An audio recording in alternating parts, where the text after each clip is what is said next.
Thank you. So yesterday evening, our keynote speaker, David Lyon, launched the discussion with a synoptic account of the post-Snowden surveillance world that we live in today. In my presentation this afternoon, I'd like to focus on a few aspects. First, I'd like to pay particular attention to the marriage of commercial and government surveillance. These collaborations have fundamentally changed our object of study, as we've heard in Evgeny's talk as well, and in David's talk yesterday evening. I'd also like to be keenly attentive to our role in this new regime as providers of content. This too fundamentally changes the equation and means that we need to revisit most of the models and ways that we've used to try and understand the present. Now I'm going to complement Evgeny's talk in this sense with the following. While I agree entirely on the importance of the role of political economy here, I want to add a dimension of the political economy of desire and focus on the ways in which we are drawn into this digital space, not only because of the lower costs and the freeness of Gmail and other platforms, but also because of the pleasure that we get in them. So I'm trying to understand the present, and what I'll do with you this afternoon is first present the central argument of my research, and then perhaps also throw in the most recent events in Chicago involving the suppression of the dashboard video in the police shooting. How many of you have followed this closely enough that I can assume awareness of all of the, okay. This, of course, is the interesting photo, the interesting surveillance of the police officers allegedly deleting 86 minutes of the Burger King video surveillance, which would have captured Laquan McDonald walking through the Burger King parking lot and being shot 16 times by police officer Van Dyke. All right, let me start, though, by sketching the main lines of my research. As most of you know, if you're here, and from all of our previous discussions, today's digital technology is simply breathtaking. Google collects, Netflix, Amazon recommends, Facebook tracks, Twitter as well. We all know that. Neighbors use packet sniffers or free Mac software like Eavesdrop to tap into our unsecured networks. Street View Google cars are capturing our personal passwords, were at least, and claim to be entitled to do that. And thanks, of course, to the stunning revelations by Snowden, we know that the NSA has practically free access to all of this information. Just this past August, Snowden leaked new documents revealing that AT&T had willingly collaborated with the NSA as recently as 2013 to provide the agency access to, quote, billions of emails as they flowed across its domestic networks. AT&T was particularly solicitous. The New York Times reports it was, quote, the first partner to turn on a new collection capability that the NSA said amounted to a, quote, live presence on the global net. And yesterday, and one of the things that they were doing in part was providing direct access on 17 sites to the cables that David was talking about yesterday on that map in the United States, access to 17 direct internet hubs on American soil.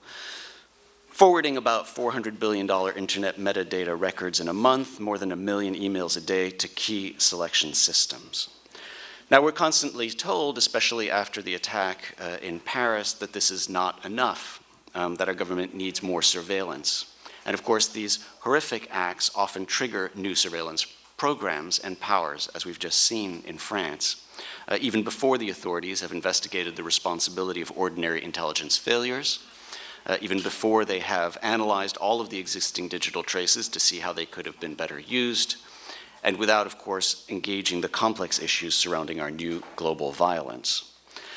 Leading presidential candidates call for a national database of Muslims, even though, of course, data brokers and social media already compile those. At the same time, somewhat paradoxically, we're told not to worry. The government argues that with so much data available, it would be like finding a needle in a haystack. even, of course, as we know, agents at their consoles can spy on anyone targeted in ways, and of course federal investigations target individual family members of suspected material support prosecutions. And we're also told now that we're more protected. This past June, President Obama signed the USA Freedom Act, promising it would strengthen civil liberties safeguards. In yesterday's talk, I had the sense that David Lyon suggested that the program had ended as a result of that, or that there was some sense that that was actually a move forward. Of course, it's not. All it does is put the bulk telephony metadata in the hands of the telecom companies rather than the NSA directly. So at this point, it's AT&T who is protecting us, collecting the information and holding it. The same company that went out of its way to collaborate with the NSA for decades. And of course, if that's not enough, if you read the fine print of the Freedom Act, it turns out that we're going to be paying AT&T to be holding the data, right? So it's a bit of a win-win solution for everyone with in our neoliberal age, with tax-paying citizens footing the bill for the collection and maintenance of their own data. What is to be done? Well, where to begin? How to understand all of this? In the wake of the Snowden disclosures, one dominant way of engaging this new political reality has been through the lens of the surveillance state. The metaphor has become omnipresent across the political spectrum, and where I'd like to start is basically by rejecting that model. And a little history here may be useful. Now, during the Ancien Régime, an eccentric inventor named Jacques-François Goethe drew an early blueprint for a perfect surveillance state.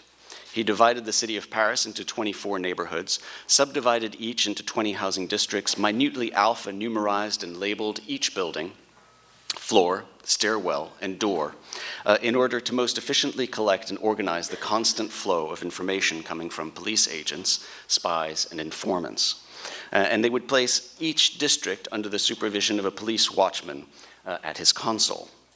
Then they would give each watchman direct access, instantaneous access to infinite reams of surveillance information by means of a remarkable paper filing machine with gigantic wheels, 12 feet in diameter and 36 feet in circumference. Then they would rotate the data, and it would be at the tap of each watchman's foot. Now, Goethe estimated that each paper filing wheel, which he called a serre-papier, could efficiently organize 102,400 individual pieces of paper. He pitched his invention to Louis XV in a splendid report in 1749 with 28 gorgeous drawings à la plume by Gabriel de Saint-Aubin, which was titled Mémoire sur la réformation de la police de France.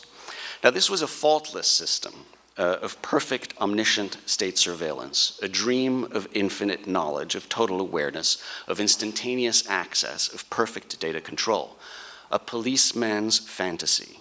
And at the time, actually, it remained a fantasy. Louis XV had no time for this. Of course, big data would change all of that in a way.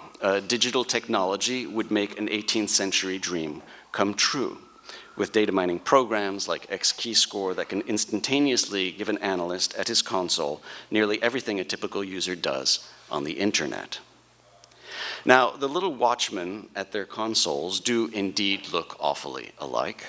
The contemporary resemblance to the surveillance state is surprising, but there are important differences, imperceptible to the eye, but that we've been talking about this morning and last night, that render the model and the notion of a surveillance state no longer applicable.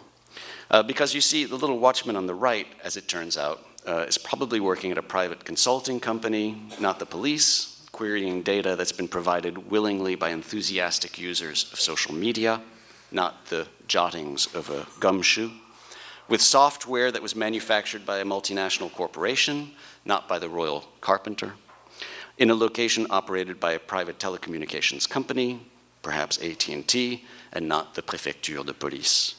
The image on the left surely represents the state and state surveillance, but to employ that term under our present circumstance to the watchman on the right seems entirely anachronistic, a discourse from an earlier political theory of sovereignty that has profoundly misleading effects today.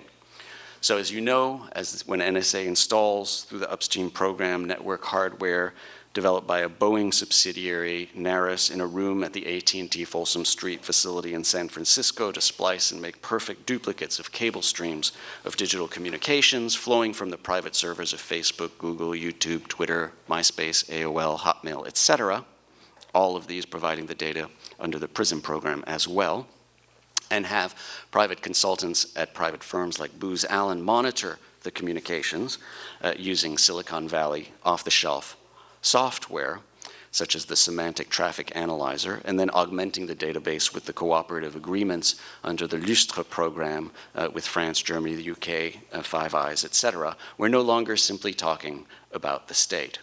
When Microsoft collaborates with the FBI to produce its SkyDrive or to work on Outlook, we know that we're not longer dealing with the state, but with some kind of amalgam of the intelligence community, military interests, Inner Beltway, Silicon Valley, multinational corporations, Midtown Wall Street, a form of oligarchic concentration that defies any reductionism.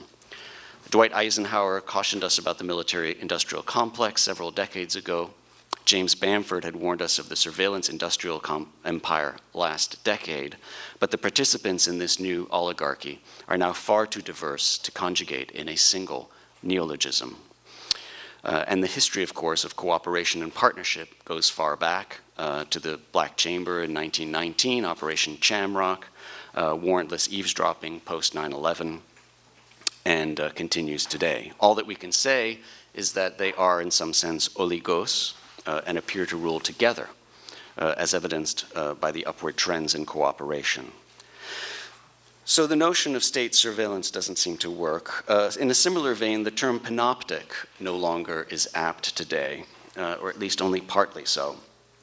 Foucault had coined the conceptual use of the term in a remarkable set of lectures at the Collège de France in 1973, in The Punitive Society, where he first explored the birth of what he called the first example of a civilization of surveillance. Now, as you know, in contrast to his contemporary Guy Debord, who had famously described ours as a society of spectacle, Foucault argued that whereas the ancients may well have been governed by means of the spectacular, by means of the arena in which we all sit around a central stage and watch one individual, that model, that architectural model, had been inverted.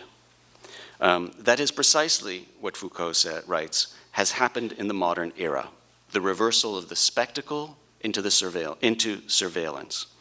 And thus, he would say that the couple, surveillance and punish, would establish itself as the relation of power indispensable to fixing individuals on the production apparatus, indispensable to the constitution of the forces of production, and it characterizes the society that we would call today disciplinary. Now, the contrast between the spectacular architecture and the panoptic architecture may have been drawn too sharply. As Tom Mitchell at the University of Chicago argues, the two terms really can no longer be understood as separate. They are imbricated, they have a dialectical relationship. But I'd go further and suggest that both forms, the spectacular and surveillance, or panoptic, are overshadowed today by a third, which is exposure, or exposition. Today, we are not coerced into revealing our most intimate desires. There is no telescreen forcibly anchored in the wall of our apartments. Instead, it's probably a smart TV that's recording our voices. We're not surveilled so much as we are exposing ourselves and exhibiting ourselves knowingly, and often with our love, lust, passion, and politics. So the relation is now inversed. We digital subjects, we give ourselves up in a mad frenzy of disclosure. We expose our most intimate details in play, in love, in desire, in consumption, in the social and in the political, throughout our daily lives. Even those of us who resist or who don't want to participate have often no alternative but to share our Social Security numbers with the IRS, to file a form for reimbursement online, to buy tickets, to buy things online, etc., or to engage in all of our professional activities that end up sharing that information. In this respect, Orwell's 1984, though prescient in many ways, is deeply off-key. There, the fundamental political intervention, if you will recall, was to crush and eradicate desire. With the Anti-Sex League, the effort to abolish the orgasm, you may recall, the idea was to hollow out the men and women of Oceania, to neutralize their passions, to wear them down into submission, with the smell of boiled cabbage and old rag mats, coarse soap and blunt razors. You may recall there were hate songs and atrocity pamphlets. Today, of course, Hate Week has been replaced by likes. The uniform blue overalls by likes. The overall blue uniforms by the iPhone 5C in all its radiant colors, in sharp pink, yellow, blue, and green. It's almost as if, one could imagine, someone had learned from the errors of the past. It is as if 18th century liberal thinkers taught us it's far easier to tame by means of the passions, even for the simplest things, like real tea, real coffee, real sugar. Of course, that you may recall. That's what Winston and Julia wanted in their little private room, real sugar, lipstick. It's much easier to tame the passions by feeding desire than it is by quashing lust. And it is our passions and interests that are precisely what have made us so transparent and exposed today. Now, I do not intend in any way to minimize the punitive elements that are so entwined here, and that I generally spend my life studying. The state, narrowly defined, will, of course, use intimate, incriminating information to punish. The NYPD now has its own social media unit that tracks the Facebook postings of suspects, and mostly young African-American men. We know that. But the form of power here, expository rather than surveillance, must be understood separately from what the state, traditionally defined, might do with the information. So my overall thesis is quite simple. We are inundated today with talk of datafication, the idea that amassing large data sets and mining and analyzing them will reveal truths about our society that we never would have known, truths about ourselves as well, the digitized, quantified self. All we have to do, according to this narrative, is follow the data or let the data speak. But these forms of data collection and mining do not so much give us access to truth as they constitute a new form of power. They are less a means to truth than an exercise of power. And as a result today, power circulates differently in society because of the digitization of our information. Today, a new digital way of life dominates in most advanced capitalist liberal democracies and in many other places around the world. It is a digitized cosmopolitan condition that is captured almost entirely by electronic communications. But it is a new world in which we expose ourselves and our most intimate desires and every activity inescapably to the technological capabilities of the market and the state. Guy Debord spoke of the society of the spectacle. Michel Foucault inverted the logic and focused instead on the panoptic features of society, what he referred to as the punitive society. Gilles Deleuze went further and foreshadowed the emergence of a society of control. But it seems as if today we live instead in a society of exposure and exhibition. We live in what I would call the expository society. Many of us know this. We've read the Guardian articles. We've watched the investigative journalism. We've heard it on the radio. And many of us fear this. A recent released survey in October found that among Americans' greatest fears are the corporate and government tracking of their personal information. But somehow it's one thing to know it, one thing to fear it, and quite another to remember long enough to care, especially when there's the ping of a new text, the flash of the flag of a new desktop notification, or of a new email, the flash or the sound of a new like on an Instagram photo, the doorbell noise of a new Facebook message, or just the simple desire to see how many people have seen our Snapchat story or commented on our blog post. It's quite a different thing to pay enough attention in the face of the stimulating distractions and sensual pleasures of this new digital age, the constant news feeds and friends, the newest Vine or viral YouTube video, the access to every bit of information online, the ability to Google anything and everything.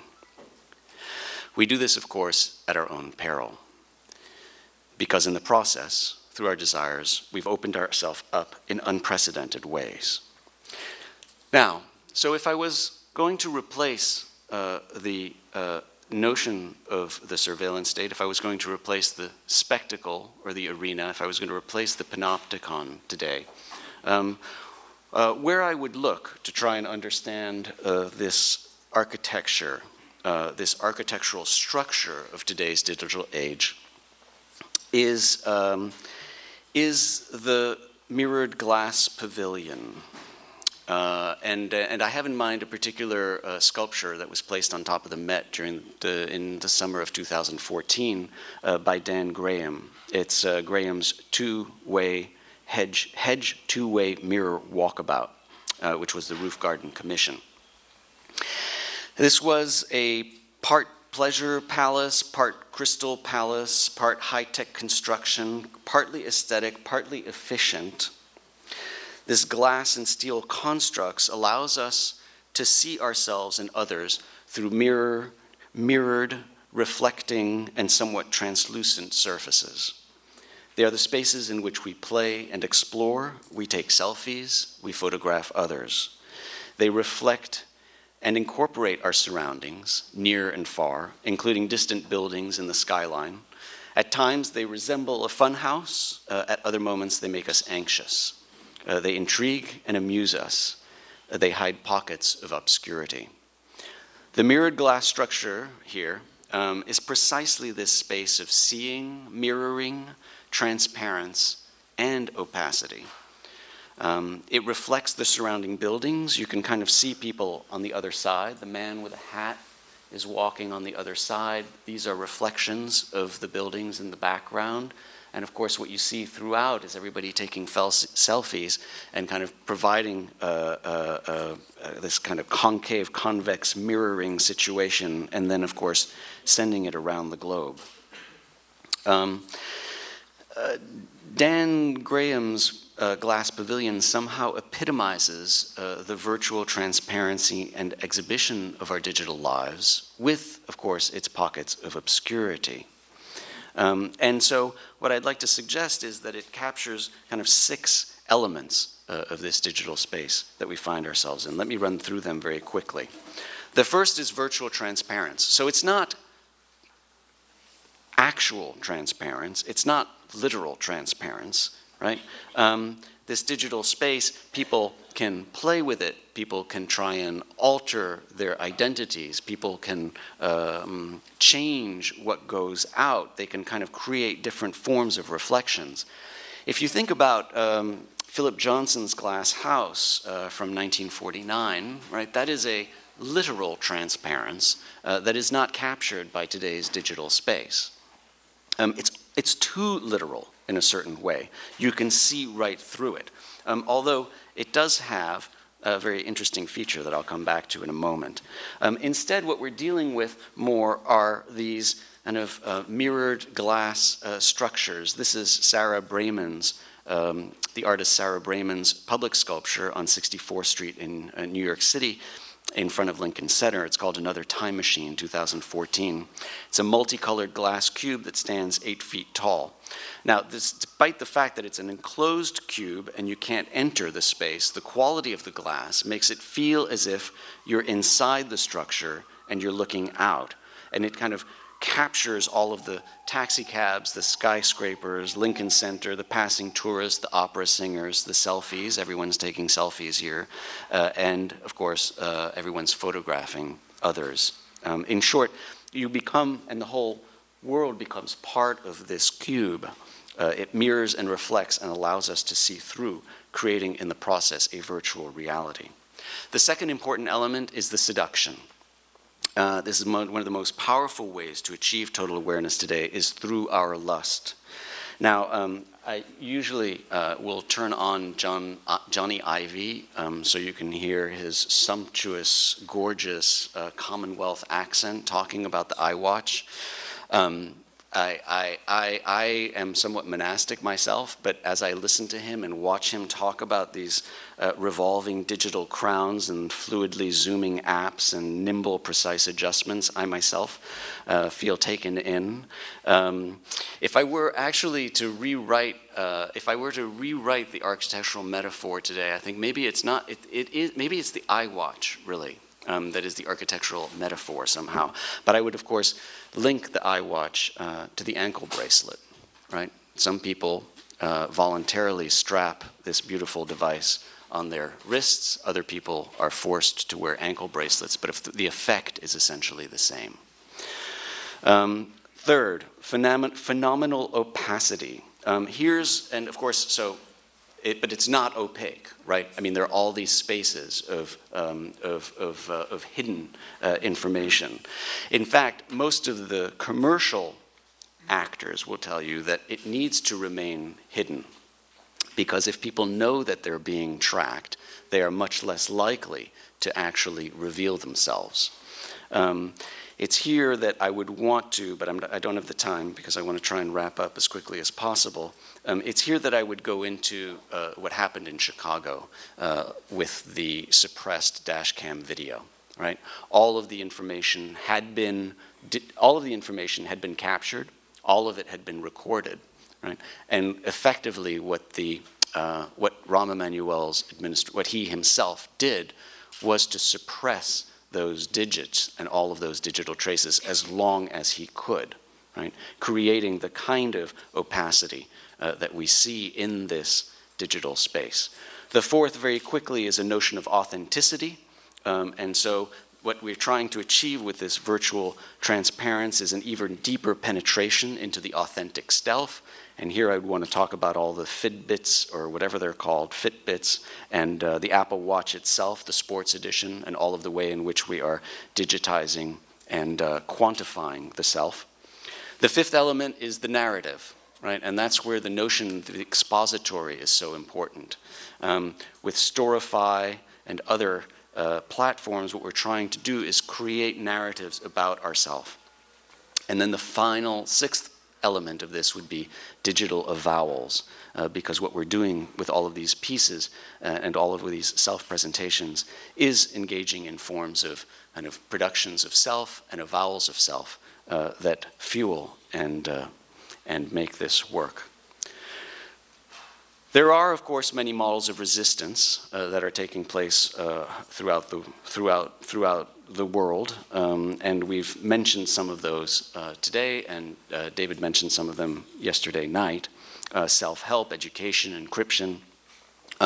There's some more interesting ones. Oh, very quickly, what I did want to suggest about the Johnson glass house is that there was one opaque place in the Johnson house, which was the toilet, the bathroom, right? And so one can. It's interesting to think of actually the other transparence of the architecture as having to have somewhere a space of opacity.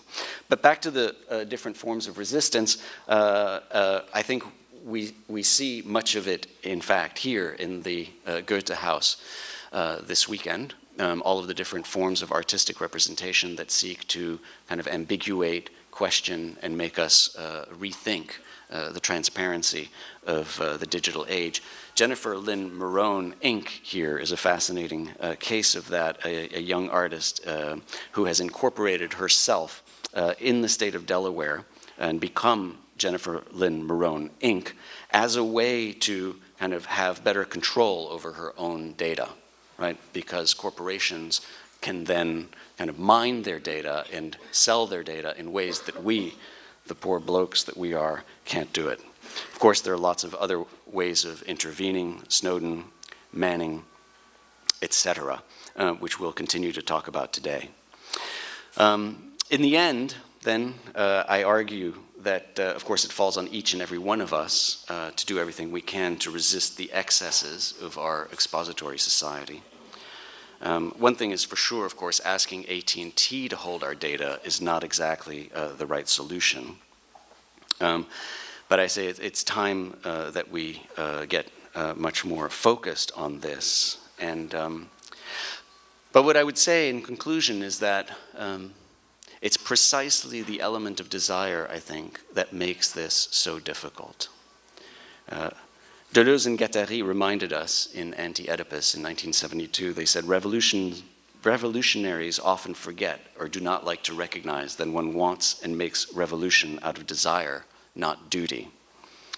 I would say that's a bit of a cruel reminder, given that today it's our desires and passions that have enslaved us, exposed us, and ensnared us in this steel mesh of digits.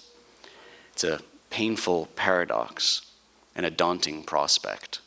But that, I take it, is our greatest challenge today. Thank you.